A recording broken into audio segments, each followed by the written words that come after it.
For more on this, we are now being joined by Hamid Reza Ghulamzadeh, who is the Secretary General of the Asian Mayors Forum and a political analyst, and he's joining us live from Tehran.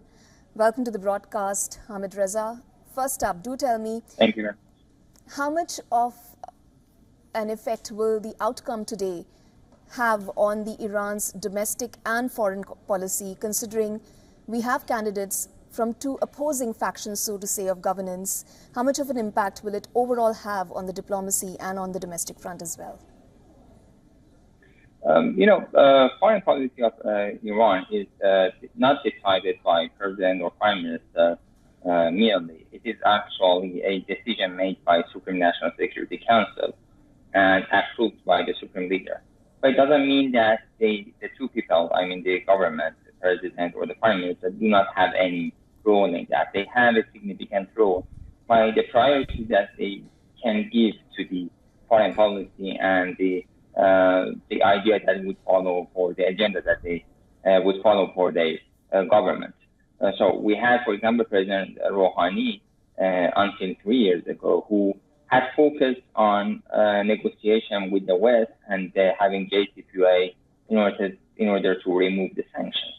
And on the other side, we had, for the last 3 years, we had President Raisi, who had focused on working on alternatives to negotiations with the West. He did not leave the talks. He had some rounds of talks, however, did not bear any fruit, and it was not very successful. And the blame is on the West, of course, for the Iranian side. But he considered that there are many other ways. So the basket of your diplomacy can include more eggs actually in that. And you can have a lot of more ideas for improving your economy by use of foreign policy and diplomatic relations that you might have.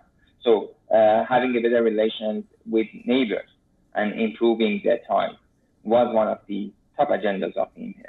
Joining the coalitions like Shanghai Cooperation Organization or BRICS and such coalitions was a multilateral entities was another approach in his foreign policy. And shifting towards East like China and Russia or global South like Latin America or Africa were other alternatives that is for foreign policy.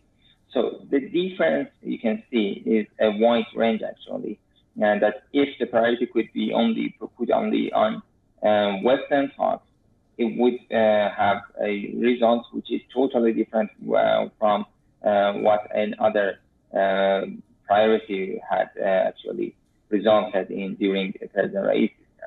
So this change, this impact can be seen in the priorities that the president would put. Right now, Mr. Pezeshkian is again repeating the same priority of President Rouhani, to have negotiations, and the only way is to remove the sanctions to improve the economy, and there is no other choice. However, during one of his TV debates, he had a former Iranian ambassador to Russia with him as an advisor, which means that he has realized that he needs to consider this shift toward East, and he needs to work with other countries like Russia and China or other alternatives.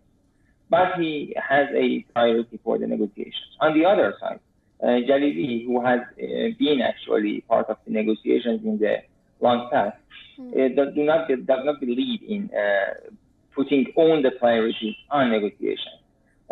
He is not against the JCPOA. He says that we have accepted that, and we need to actually ask the other side, the Western side, to implement the commitments and to be committed to what they accepted during the JCPOA. But we need to find other ways to improve economy. So by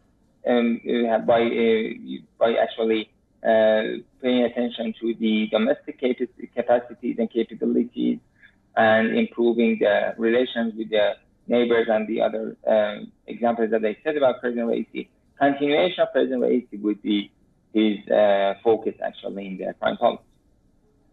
Right. Would you say it's a bit of a catch-22 for Iran right now? Because while you do speak about the economy, Saeed Jalili has kind of raised fears about a possible price hike should his opponent come into the position of the president. And at the same time, when you speak about the nuclear deal and the sanctions being lifted, the 2015 deal was struck with the blessing of the supreme leader himself. While on the other hand, it does not really align with his way of governance. Would you still say that currently, given the state of economy, Iran needs a reformist government, or will that have rarely any impact on the way the things are on the economic front? No, based on the two candidates that we have running right now and the plans that they proposed during the debate, it seems that Mr. Jalili has a lot of plans, while Mr. Pezeshkian does not have any plans. So he always said that I would consult with the experts, I would talk with the experts, and they would decide what would be the best choice. So he doesn't seem to have any agenda or any particular plans for fixing the economy. He has just a general idea that we need to remove the sanctions, and the sanctions removal of the sanctions depends on the negotiations with the United States and with the West.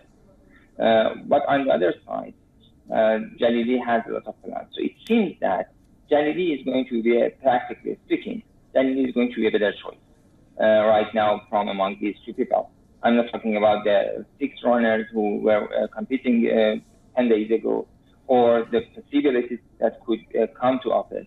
Right now, between these two, it seems that Jalili is going to be a better choice because he's focusing on domestic capacity. Well, the improvement of economy needs focus on domestic products and improvement of economy from the within. Even if you have the JCPOA, if you have removed the sanctions, if you don't have the infrastructures, you are not going to be able to use removal of sanctions in a proper way, and it's not going to bear fruits for your economy in long term. What would you say about the voter turnout? Round 1 saw a relatively low voter turnout. Does that reflect on the voter apathy? No, we had in 2005, we had such a situation that we had a runoff election. And at that time, the second round of election witnessed a couple of percent less turnout, but it doesn't seem to be like that today.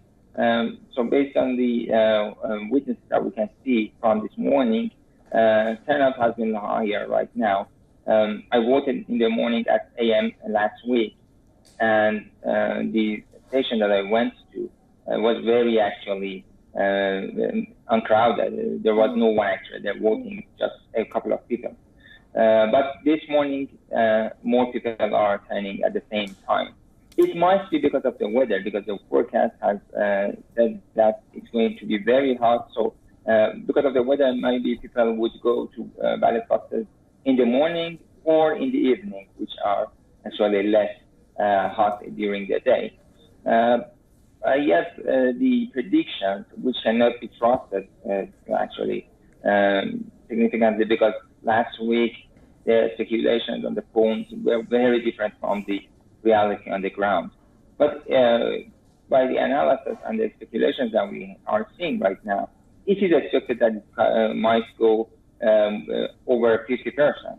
But as I said, we cannot rely on phones right now, and we should wait and see, because the voting behavior of the people in Iran has significantly changed, and none of the polls could predict their behavior.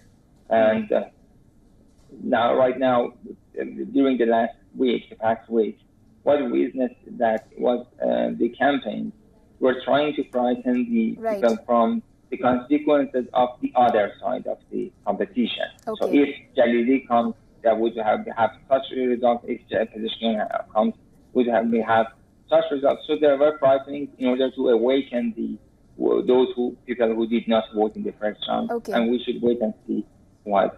Okay. Thank you very much, Hamid Reza Gholamzadeh, for your insights on the broadcast today. Thank you very much for having me.